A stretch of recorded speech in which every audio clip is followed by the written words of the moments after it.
Crackdown. Developed by Real-Time World, produced by Microsoft Studios, and released in 2007 for the Xbox 360, this open-world action game is very rarely talked about, and with Crackdown 3 right around the corner, I figured that it's about time for me to take another look at this game from my childhood. Yeah, childhood. Hey, rated M meant nothing to me back then. Hey, I think I turned out pretty well.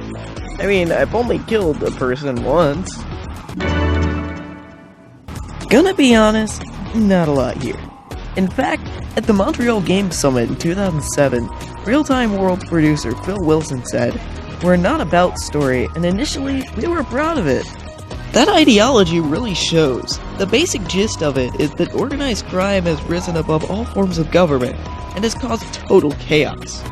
In the words of the director, "It's all gone to shit, and it just keeps rising. Now it's about to hit the fan." To combat this, all the world's governments formed the Agency, and they have one last stronghold called the Keep in the center of an island metropolis known as Pacific City. The Agency's main threat is that there are 3 gangs that occupy the island surrounding the Keep: Los Muertos, the Bulk, and Shijek. To take them down, you, the agent, must kill all the generals to weaken and defeat each of the 3 gangs' respective kingpins. Alright, spoiler warning. Everyone clear out. Gone? Okay, the twist at the end is that the Agency actually wanted to establish a new world order. The director's evil laugh sums it up, really. To me, this really just felt generic and contrived. I have no idea why they even decided to do this.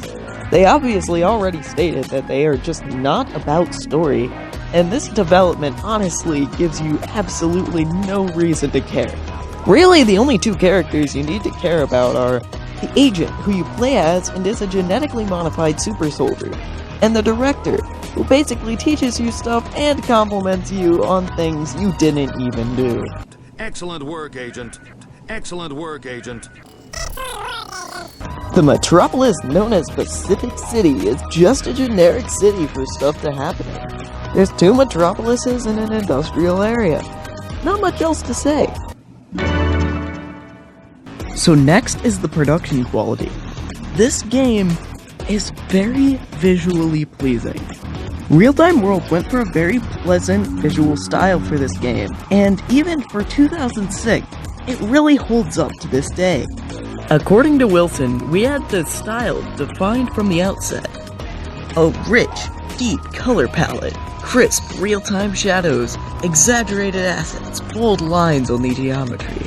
But the PR guy saw our game in an equation.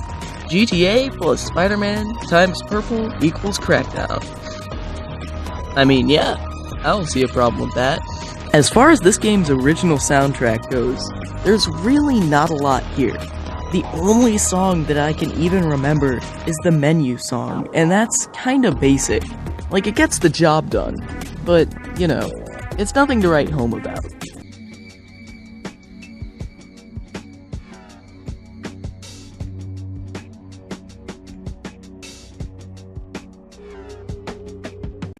As far as this game's licensed soundtrack goes, well, there is a ridiculous amount here.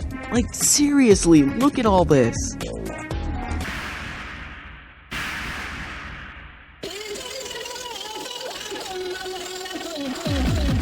Aside of the soundtrack, this game's sound design is absolutely incredible. The sound of air rushing through your ears as you fall is just so pitch perfect and terrifying. Your ineptitude is embarrassing. The running sound effect.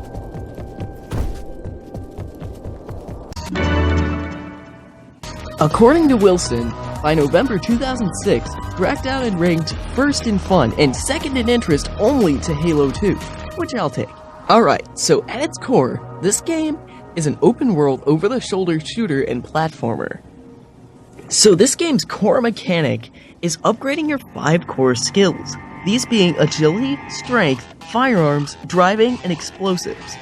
You upgrade these by doing certain actions. You can collect agility orbs, kick people, run over people, or do road races, or just blow stuff up.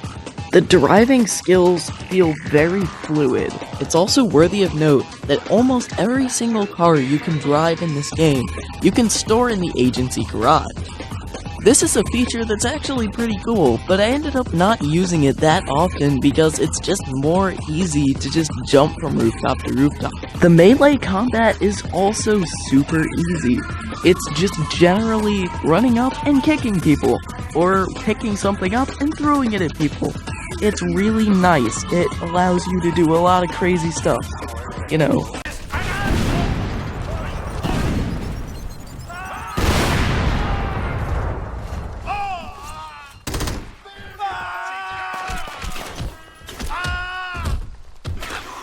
But after all these things, the firing is by far the most important part, and it is pretty good. Free aiming is so impractical in this game though, because there is a auto zoom feature. By pressing the left trigger, you can just zoom in on people's body parts.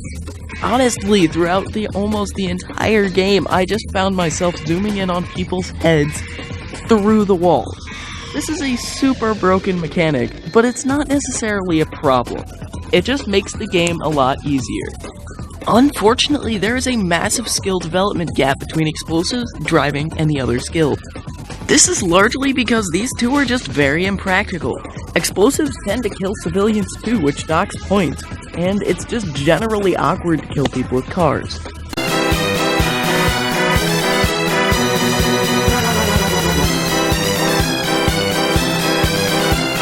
Why not just do the races?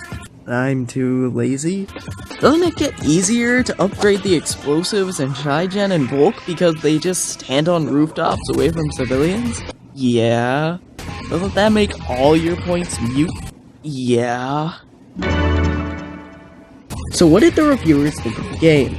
Well, most of the reviews averaged out around an 8 out of 10.